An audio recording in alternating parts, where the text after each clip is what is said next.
guys, welcome back to my channel. My name is Lila Yourself, and this is Without Books.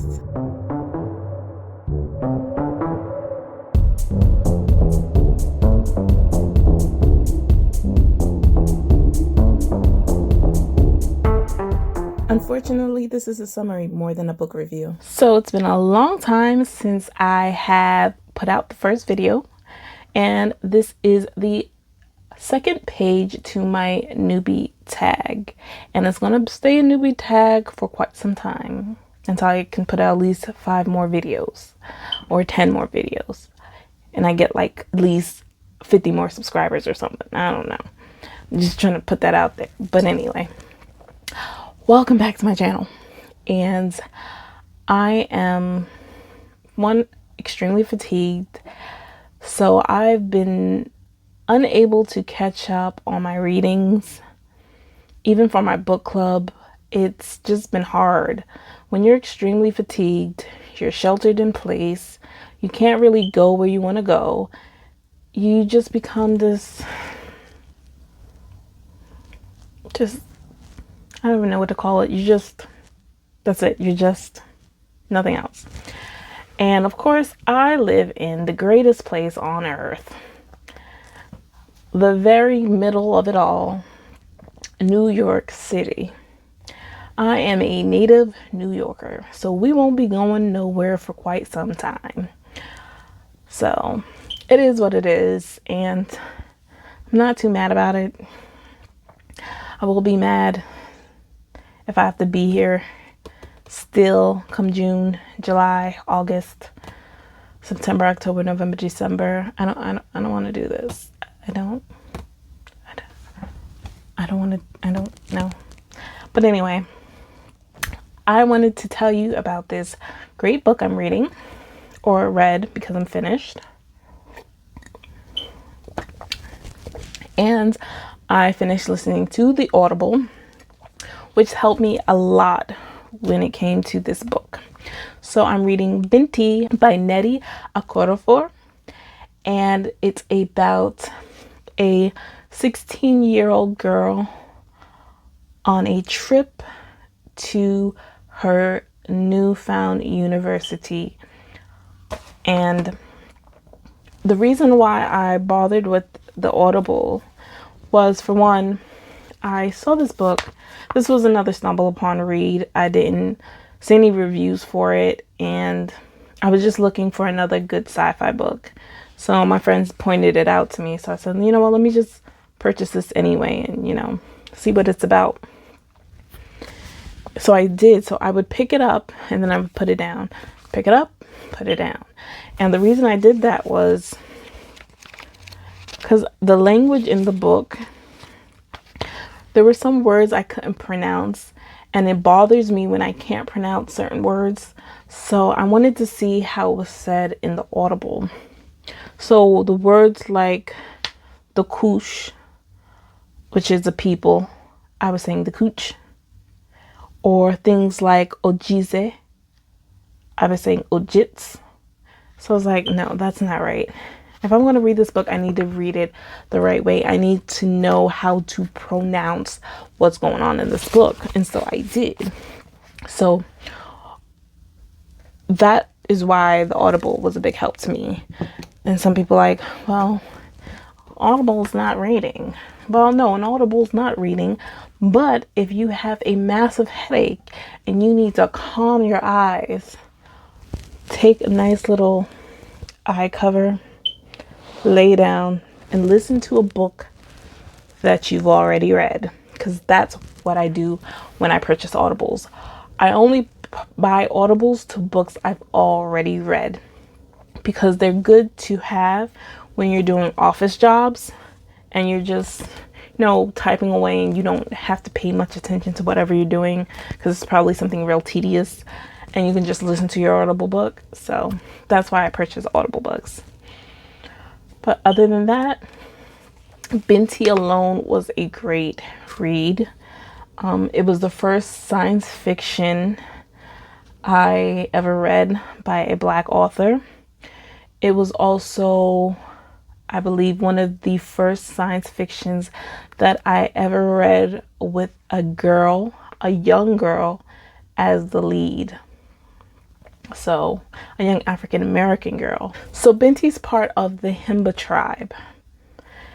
The Himba tribe are a tribe of people, desert people, who do not venture outside of their land or the galaxy, whatever you have it. They do not go. Binti is supposed to become, well, Binti is actually a master harmonizer, or she's supposed to become a master harmonizer, and she's supposed to be the one to take over her family's business, which is a maker of astrolabs. From my understanding, astrolabs are some type of, I want to say they're like some type of a ID card, and it has all your information and history on it, and it does a whole bunch of other things. I still am not clear about what astrolabs are. They say astrolabs, whatever. Whatever our master harmonizer is, I know it has something to do with mathematics, being a mathematician, being able to bring people together. I really need some more background understanding of what a master harmonizer actually is or does, right? So Binti is accepted to Umza Uni, which is Umza University. She has scored high on her planetary exams, and Umza Uni has basically offered her a full scholarship to come to their university. So she's excited, she's ecstatic, and the only sad part is her family is not going to accept her going. They believe that the university will only be there to use her. And her mother and father wants her to stay home, take over the family business of making astrolabs and running their shop. Now, being that Binti is a mathematician and she's always thinking about numbers. There's even one part of the book where she's just thinking 5. I think that's in the second book, but she's just running numbers through her head because one, she's nervous, and another, she has to think of something else to, keep her mind off things. But Binti decides that she's gonna go anyway because she has just been accepted to Umza Uni, Umza University, which is the #1 university in the galaxy. It only has 5% humans going to that one school. No one of Himba has ever left to go to a university of any sort. So Binti decides that, you know what? I want to go. I'm all about technology and mathematics, so I need to go. So Binti steals away in the middle of the night. She packs her bags and she runs off to the ship that will take her to Umza Uni. Once aboard the ship, Binti is doubting herself whether or not she should be there. She notices that she's not like everybody on the ship. She's the only Himba aboard. She's the only one of a darker complexion. The Kush people are on board. They're mostly Kush. They are of a lighter complexion or lesser melanin. I want to say they might be Caucasian. From what I was getting from the book, they adorn themselves in black and white garb. They also have veils. They wear veils over their face to hide from the sun because they cannot take direct sunlight. And I think they're bald. But I'll tell you why that is later on. I don't know. That's what I got. But they're noticing her. They've never seen a Himba before. And they look. So she notices them. They notice her with her ankle bracelets and her fine coarse hair that is smudged with ujize. Her whole body is actually, she adorns herself with ujize, which is a clay-like substance from her homeland that they make and they put all over their bodies. They bathe with it. They put it in their hair. It's part of their culture. So, you know, she ignores them. She goes off to what I would call customer service. And with all this self-doubt, she ends up even feeling a little bit more self-doubt, because when she hands over her astrolabe to customer service, that's what we're just gonna call him, he reads out her whole generation worth of information on her and her people. He's like, you've never left your land before. You are the pride of your people, child. You are the pride of your people. So this also makes her think twice about whether or not she should be here. So now that Binti is aboard the ship, she is ignoring all the stares and the glares at her. Even when a Kush woman touches her plaits of hair, and ujize rubs off onto her fingers, the woman sniffs it and she's like, oh, it smells like jasmine flowers. And another woman's like, oh, it's not shit. No, it's not shit. It's of jasmine. And, you know, that whole thing. So she goes off into a corner. She plays with her Adon. Her Adon is an unknown object to her. She just found it one day at a market. And she doesn't know what it does.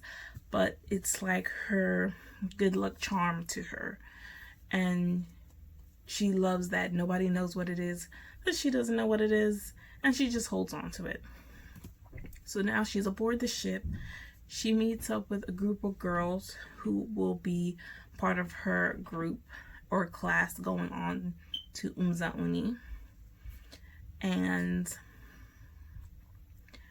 she's just a young girl now, meeting new people, and she's just a girl now, meeting friends, making friends aboard the ship. So the one love interest that you think Binti might end up having in the book is Haru, and that's just cut short. But Haru notices Binti. He counts all the braided plaits of hair in her head. He notices there's a certain particular pattern that her hair is braided into, and exactly 21 plaits to be exact in her hair. So he's just sitting there staring at her, counting it. He even touches her hair to the point she turns around and she's like, what, you cannot control yourself? And there you have it. So once that took off, he was like, oh, this might be, you know, a thing. But not so much. One day she's at dinner. She's enjoying some milk-like dessert. I thought it might have been ice cream, but I don't know. But she's never had it before. She's enjoying it. And out of nowhere, that's when the war takes off. Meduse come busting into the dining hall, killing everyone inside, including Haru, which is sitting right there next to her. He gets shot, I believe, right in the chest. And he just, well, he gets not shot. He's more like a stab with a tentacle right in the chest. And she's just shocked. I don't even know if she's shocked. She's just like, that part. So Haru dies in front of her. The Meduse are taking over the ship. Now the Meduse are, I want to say they are a squid squid / octopus type people. They're translucent. You can see through them, and they have these spikes in their tentacles. So they have a bunch of tentacles, and they have these stingers in their tentacles. So they're aboard the ship. They're killing everybody. The only one they can't kill seems to be Binti. Binti, because she's carrying this unknown foreign object she calls Adan, it protects her. It just so happens to be a weapon to the Medusa. It poisons them. So knowing that now she has a weapon that poisons the Medusa, she's able to escape away with some essential items like some food and water and go straight to her dormitory aboard the ship. So Binti, she's in her dormitory. She's running out of food. She's running out of water. The Medusa is at her door. They're ready to knock it down. She can hear them speaking a language that the Kush people cannot. When it comes to the language of the Medusa, not too many other life form or species can communicate with them due to the language barrier, and not in humans, So she has that unknown object, her Adan, that is one, poisonous to the Medusa, but it also helps her to communicate to the Medusa. So they can hear her and understand her, and she can hear them and understand them, vice versa. So this Adan is helping her stay alive. So overall, Binti meets Oku, which is one of the Medusa, who seems to be of her age. He first starts off completely disgusted with Binti. He's like, what are you? What is this? And then they realize that they have some things in common. Her ojize, which she wears on her skin and in her hair, also helps heal the Medusa. From scratches, scars, it heals them completely. So he wants to know, what is this substance? Where did you get it from? I want more. Give me some. She's like, no. You killed everyone on board this ship, and you might kill me, so no. So Ojitse is to the Himba what shea butter is to me. It keeps my skin nice and moisturized, and for them, I believe it does the same. That's my take on it. But so Himba has a connection with this Ojize, and the Medusa have a connection also with Ojitse. They might call it something else. And then when it comes to the hair, they call it Okorafor. And the Medusa calls it Okorafor. And he's like, you have Okorafor. And she says, Okorafor. And he's like, not too many humans have Okorafor, which I believe is hair. And I guess that's when I thought the Kush may be bald, the people of baldness, because he's like, the Kush don't have Okorafor. So if you've read this book and I'm wrong about that part, please let me know in the comment section, because I've been trying to figure out between the Okorafor, between the Master Harmonizer, also, what else was I trying to figure out? Astrolabs. Between those three things, I'm still trying to figure out what they all do and pertain to. But that's basically it. So Binti, what happens is she decides she's going to talk to the Medusa's chief. They come up with a plan to get what was taken from the chief, which was his Umzauni professor. A professor had stolen the chief's stinger. They had took the chief's stinger, and that is part of the Medusa's culture, and it belongs to the Medusa people. So they want back what was stolen from them. In the end, well, what happens before you get to the end and before the negotiation takes place, Binti is actually stabbed in the neck by the Medusa, or a Medusa. I don't know if the chief stabbed her or just another random Medusa, but she gets stabbed in her neck. She blacks out. She wakes up. Where she got stung, it's healed, but with like a scar. But she notices something about her. She has become part of Medusa in a way, because they had to revive her in order for her to do the task at hand. So her hair becomes that of tentacle-like, I want to say. I really need a visual, but I think it's like tentacle-like. And she's now part Medusa. So she negotiates between the university and the Medusa. They decide to give back the stinger, and the Medusa is on their way until Oku, the chief, says, or a professor asks if Oku would stay aboard on the university and become a student and be the first ever Medusa student, which would secure some type of I don't know, a bond or such.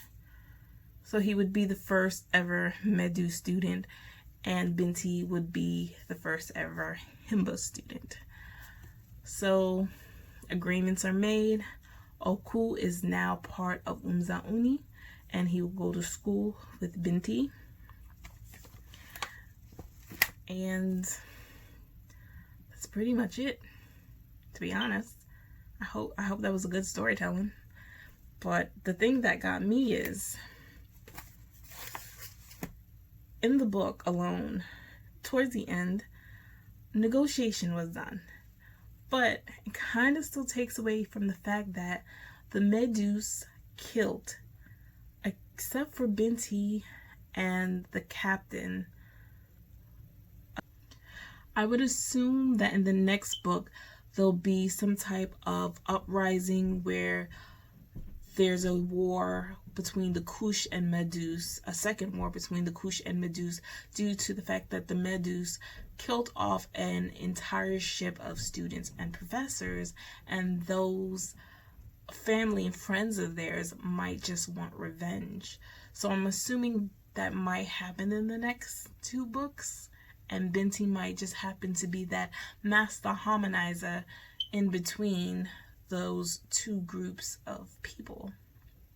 So hopefully I'm going to read the second book and see if that just so happens to be the case, because for that to just be an even, trade type thing is just weird. It just left questions. It just left a big old question mark up there. Like, okay, they just killed a whole ship of people. That's it? That's all you got? But anyway, I hope you liked the review for Binti, my first book review by Nedi Okorafor. I hope I'm saying her name right, but hopefully you like that book review and you will return to this channel. Don't forget to like and subscribe. I didn't want this book review to be so long, and then I realized this is more of a summary than a book review. So overall, Binti was just a great read, especially for it to be a small science fiction novella and for it to have a different type of character. It gave the book a different type of feel, and it brought something different to the table than what I'm used to reading. So I really enjoyed this book, and I'm hoping you guys will pick it up, read it too, and I'll see you next time. Bye.